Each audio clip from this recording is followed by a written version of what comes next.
Ano ho yung nangyari kanina na sa ngayon nagva-viral itong video ninyo dito sa Vancouver? Actually, gumagawa sana kami ng reels para dito sa event na kung saan bumisita ang ating Pangulo sa Canada. So gumagawa kami ng reels, tapos may lumapit sa amin na Pilipino. So ngumiti ako, tinanong niya ako si UC Claire, sabi ko, yes. At doon, sinasabi niya na, sumigaw na siya, you ask your president to resign.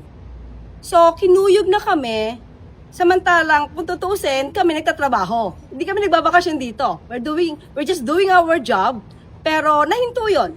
Hindi na kami nakapagtapos ng aming pag-shoot ng reels dahil nga may mga Pilipino ganito yung ugali. Pero hindi ko alam kung saan sila grupo, pero yung naratibo nila, yung tipong BBM resign. Yung naratibo nila ay maleta. Yung naratibo nila magnanakaw. So, at sinabihan ako na pangit.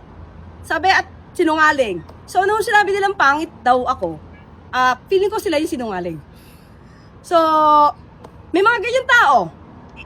May freedom of expression tayo, pero hindi naman kailangan maging bastos. Pilipino kayo, hindi naman ganyan ang ugali ng mga Pilipino eh. How did you feel about that, Yusek? Did you feel threatened at any point? At that time, dalawa lang kasi kami ni Director Robert Sol. Kasi nga siya yung kumukuha sa akin. Siya yung kumbaga, sa kanya yung hawak yung camera. So, threatened.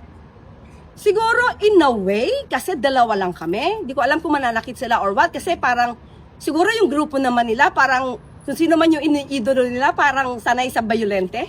Yung pagiging violente. So, syempre hindi namin alam. Buti na lang, thank God, na pagtawid kasi namin, hindi namin alam na may mga police officers. So, pagtawid namin, so, kinausap na namin sila kasi sumusunod sila eh. Diba? So, pero, kung ganyan talaga ang magiging ugali ng Pilipino, hindi kayo uunlad. So, kawawa pa rin kayo. Thank you. Thank you po.